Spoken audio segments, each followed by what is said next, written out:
This is WVVA News, here for you, live in HD. WVVA News at 6 starts now. On this election day in West Virginia, the highest profile race is for governor, and we caught up with Republican candidate Bill Cole casting his ballot.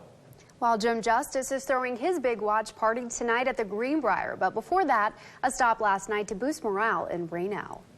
Good evening, I'm Courtney Clark. And I'm Rick Douglas.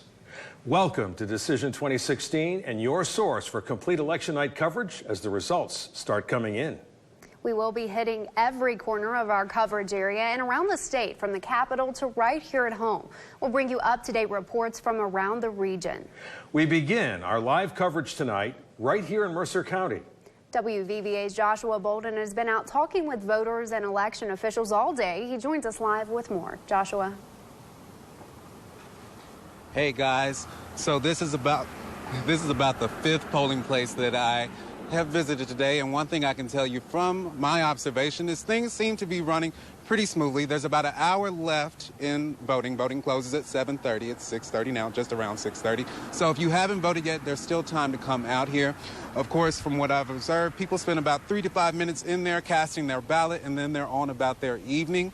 So like I said, if you haven't cast your ballot yet, you still have time. And if you get here by 7:30, they will give you a voucher and proving that you were here at 7:30, and you can still cast your ballot. Earlier today, I spoke with County Clerk Berlin Moy, and he says things are going really well, and today really has been amazing.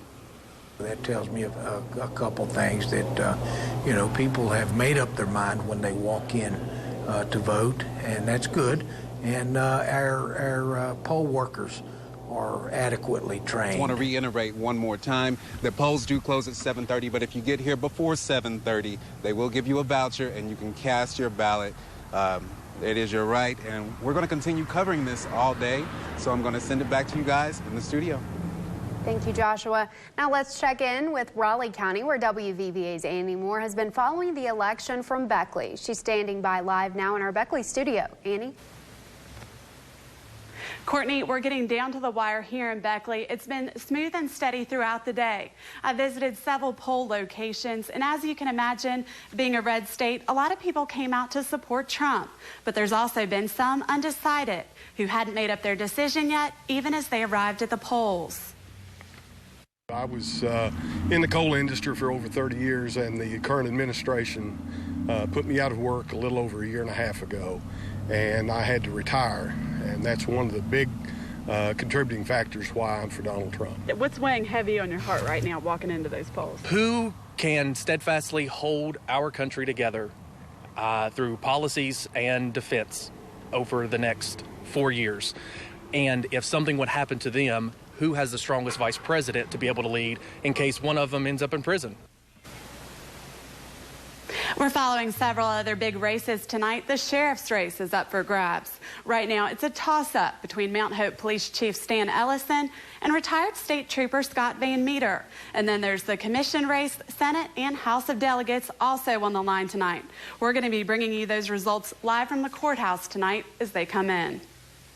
All right, thanks very much. Annie Moore reporting to us from our Raleigh County Bureau. Chief Meteorologist Travis Roberts is standing by in the Forecast Center with a first look at the forecast. Hey, Travis. Hey, guys. Good evening, folks. I'll tell you what, it was a beautiful day to get out and vote. Temperatures this morning a little chilly, but we didn't have any rain in the forecast, and really all we saw today was just a few high clouds and, of course, the smoke. Everybody's been talking about that. We are seeing the smoke from wildfires that are burning in eastern County, Pike County, Kentucky, seeing those fires. Also down through other parts of eastern Kentucky into northeastern Tennessee. That smoke has drifted all the way to our area. Now, there are a few fires around the region. I actually spoke with the Virginia Department of Forestry. There is a small fire, about a 60-acre fire going right now in the Greasy Ridge area of Tazewell County, but they say that that is contained. And really, all the smoke that we are seeing around the area is from those bigger fires well to our west and south. Today, we made it into the 60s, so it was another warm day. Visibility being a little bit reduced because of that fog, and it's making some haze out there. Temperatures still mild in the 50s, so if you're headed out to get those last-minute votes in, it's going to be warm. I'll have a look at your full forecast in a moment. Guys, back to you. Travis. Democratic nominee for governor Jim Justice made one final campaign push in Raynell last night. Mayor Andy Pendleton said the gubernatorial hopeful called her and said he wanted to make one last stop for his campaign in Raynell to show his support for the community and tell everyone how much he admires the way they battled back from that devastating flooding in June. A lot of the people here are battling back, and we won't ever forget the scars or the bad stuff and everything, but we're West Virginians and we're on our way back, and Andy Pendleton is a special friend, and what an incredible community and what an incredible night. Look at all the people. It's really good. Stay with us as we continue to follow the results and find out who will go on to become West Virginia's next governor.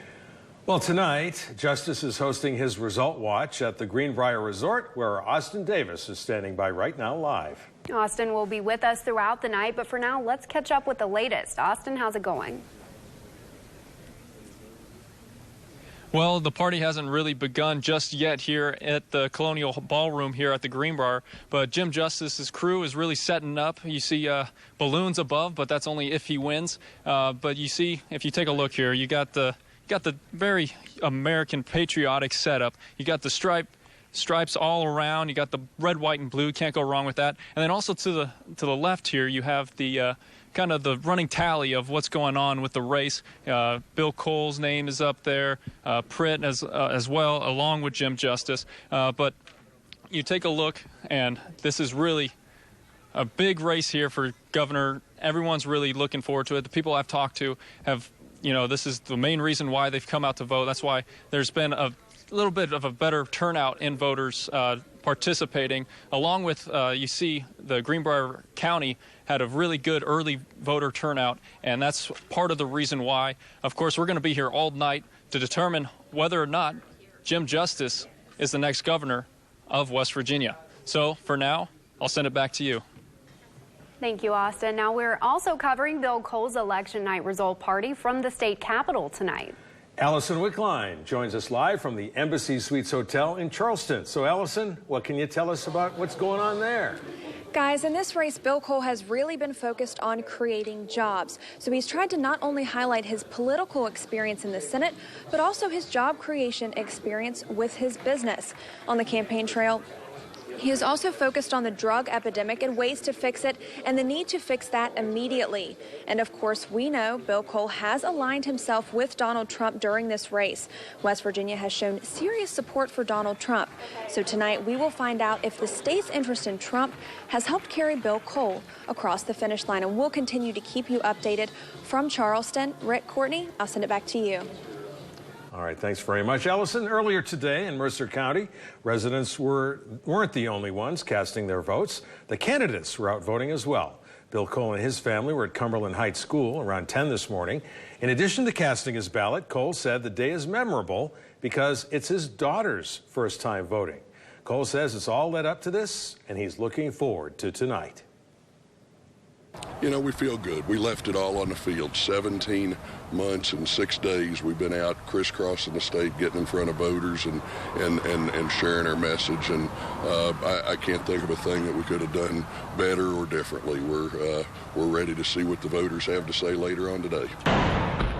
And as Allison mentioned, Cole is in Charleston tonight, and we'll be there with full coverage throughout the evening. Coming up next here on WVVA, we continue our election night coverage, taking a look at voter turnout around the state. We even checked in with neighboring Tazewell County, Virginia. Find out how voting went there after the break. Live in HD with Rick Douglas, Courtney Clark, meteorologist Travis Roberts, and AJ Good with sports. You're watching WVVA News at 6. Well, Greenbrier County voters got out and voted in their respective precincts today. People brought their children to the polls so they wouldn't miss an opportunity to vote. And there were no long lines, at least when we were there, but that was to be expected with the large turnout for early voting. Everything was smooth sailing for voters in and around Lewisburg. I'm glad the day has finally come, and our polling place is very good, very efficient. They said we've had a really good turnout today. And once again, we want to remind you that in West Virginia, the polls will be open this evening until 7:30. Voters came out in droves this afternoon in Virginia as well. Election officials at Bluefield Town Hall said voters were steadily coming in throughout the day. Many voters say this is a right that their ancestors fought for, and for many voters, they say it's the only way they could help the country, and it's by casting their ballot.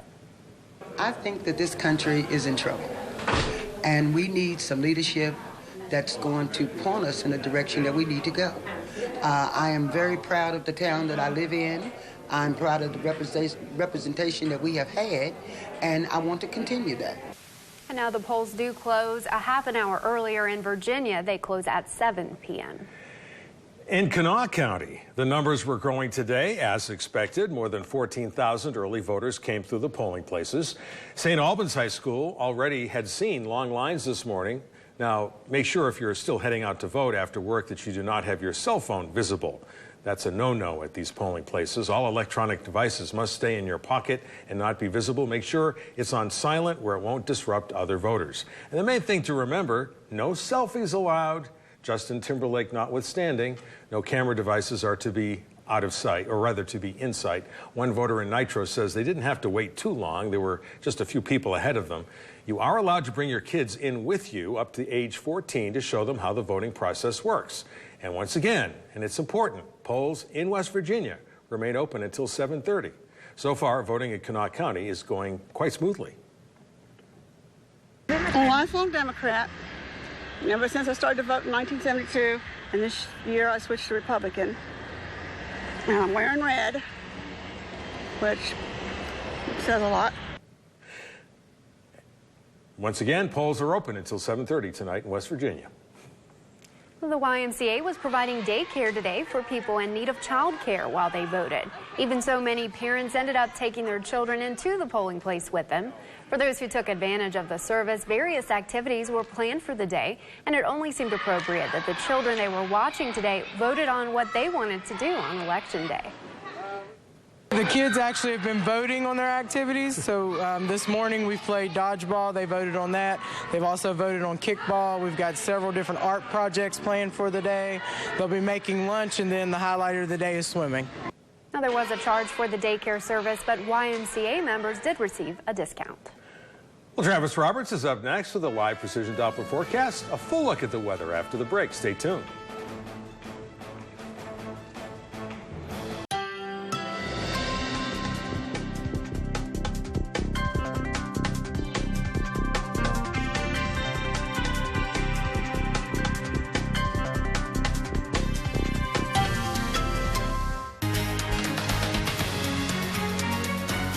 A little smoky out there this evening. You can likely smell that those fires burning out there tonight as we see that smoke drifting our way from fires in Kentucky, Tennessee, and North Carolina, even as far away as North Georgia. Now, there is a small fire, 60-acre fire, that is contained, according to a source at the Virginia Department of Forestry, in the Greasy Creek area of Tazewell County, but that's not creating all the smoke that we're seeing out there tonight. There are multiple fires in other states, and that west-southwest wind has continued to blow that smoke our way. Good news is, for everybody, including the folks that are seeing the fires tonight, there is a little bit of rain in our forecast tonight, a few showers moving our way, and a much colder Wednesday in our forecast. We showed you this last night, and the reason we're showing this old satellite image is because now we're dealing with a lot of cloud cover out there, and it's really hard to pick the smoke apart. But yesterday, we got a really good glimpse of this smoke, how it was being carried off to the north and northwest of these fires. What happened today, that wind shifted out of the southwest, and it's pushed all of this smoke our way. A closer shot of the fires, just to kind of give you perspective, here's the Tri-Cities. Here's the Tennessee-North Carolina line, and you can see the fires burning here in the mountains and that smoke yesterday being pushed off to the north and northwest. Today, winds, again, spun out of the southwest. You can see everything flowing from west to east in the upper levels at the surface. Southwest winds pulling in that smoke and some moisture. Now, this line of showers is going to have a hard time crossing the mountains. In fact, it may fall apart before it gets here. A better shot of rain showers with the second round of rain that's associated with a cold front that will be moving our way. So we're expecting some rain, which is good news, again, for the dry conditions. Temperatures tonight generally in the 50s, so it is very mild out there tonight. So if you're headed to the polls to try to get in some last-minute voting, we're looking pretty good out there. 58 right now in Lewisburg, still in the 60s down into Monroe County. In the 50s over into Raleigh County, 57 Beckley, 57 tonight also in Mullins. Tomorrow, look at these temperatures. We start out the day in the 40s, But I think as we move through the day, we're going to see temperatures falling by 4 o'clock in the afternoon, 42 degrees. It's going to be feeling quite chilly out there. And when you combine those temperatures with wind speeds, 10, 20 miles an hour, we're going to have a bit of a wind chill out there. So roughly it's going to feel 10 degrees colder than the actual temperature tomorrow. As we move into tomorrow night, maybe some 20s. This is wind chills in those higher elevations of western Greenbrier County. We're getting a dip in the jet stream, a quick shot of cold air today, then that lifts out. We warm up for Thursday and Friday, but look, here comes another shot of cold air just in time for the weekend, and then we warm up again. So our temperature forecast, it remains a roller coaster ride. Our normal high 59. We're back close to normal Thursday and Friday, below normal Saturday, then we're back up again heading into the first part of next week. So hold on, it's going to be one heck of a ride. Rain showers again increasing tonight as a cold front moves through, probably after midnight. That's when we'll start to see those rain showers. Then winds will start to pick up out of the northwest. That should clear all this smoke out tomorrow, and we'll see those rain showers linger during the day. It'll be a blustery day. In fact, there could even be a little bit of snow mixing in those high elevations above 3,500 feet into western Greenbrier County if that moisture can hang on long enough. A few clouds are likely early Thursday morning, then we'll see plenty of sunshine along with some warming temperatures. Rainfall amounts, not a lot, maybe a quarter of an inch at best. We could use a lot more, but with the dry conditions, I think you'll agree we'll take anything we can get. Tonight the clouds roll in, rain showers developing, about a 70% chance of seeing those. Tomorrow those rain showers will be around, especially before noon. You'll notice the cold and the wind, a few snow showers possible late in those highest elevations along west-facing slopes, no accumulation expected. And your 7-day forecast again, there's that warm weather Thursday and Friday. Saturday morning, a chilly start. The cold front will move through Friday evening. It looks like a dry front at this point, maybe an isolated flurry or snow shower early. Highs only in the mid-40s, and we're back to the 50s Sunday. It's cocoa weather. I agree. Tomorrow will feel like it for sure. For sure. Thanks, Travis. Up next, James Monroe and Independence are getting ready for their first round opponents on Friday. AJ has more with the Mavericks and the Patriots next in sports.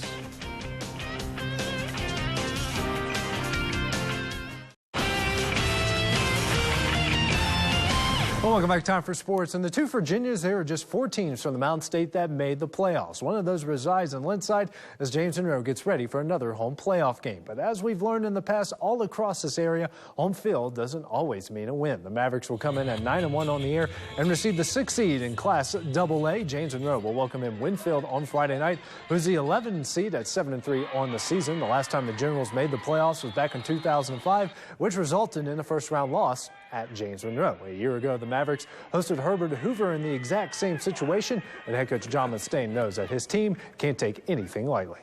It's nice to get that home field for at least one game, but it's definitely, which we saw last year, no guarantee. And we've had teams come down here in the past, back in those years when we were getting here almost every year, that came down and upset us at home. So, you know, home field advantage doesn't necessarily mean anything come playoff time.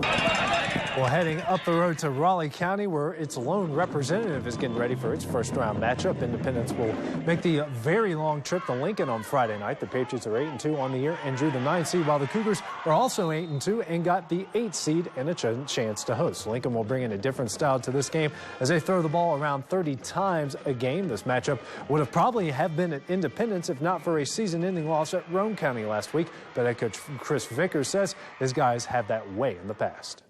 I don't think we're favored at all, really, and that's okay. I think our guys are fine with that. So we just want to see if we can't get up there and get after them and kind of represent our school, our community, Southern West Virginia, and see if we can't play some good football.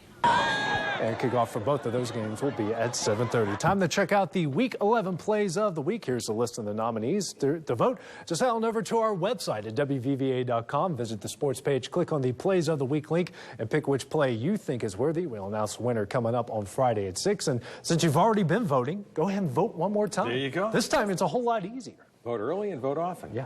All right. Thanks, AJ. Stay with us. We'll be right back with a final look at your forecast.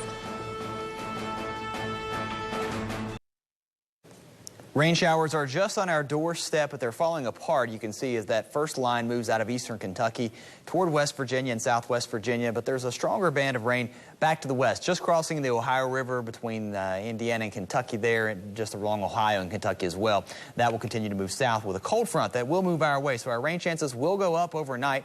We'll see our winds also start to turn from the north and west as we move toward tomorrow. That should clear out all that smoke that we're seeing out there tonight. Tomorrow, some rain showers likely, especially in the morning hours. we'll start to see those rain showers dissipate. Some light snow possible on the western slopes tomorrow afternoon and evening if enough moisture can stick around. That's mainly in western Greenbrier County, high elevations of Pocahontas County. No accumulation expected, but that does give you an idea of how cold this air mass is that's moving in. Temperatures tomorrow will struggle to get out of the 40s. They'll likely fall all day through the 40s with a very windy day as well. Temperatures warm up, though, on Thursday and Friday back into the 50s. A dry, cold front moves through Friday. Some colder air for Saturday, an isolated flurry possible early in the morning. And we bounce back into the 50s on Sunday. Okay, thanks, Travis, and thanks for joining us. WVVA News returns tonight at 10, and of course, we'll be updating you all throughout the night. And results always on WVVA.com. Stay tuned for NBC Nightly News.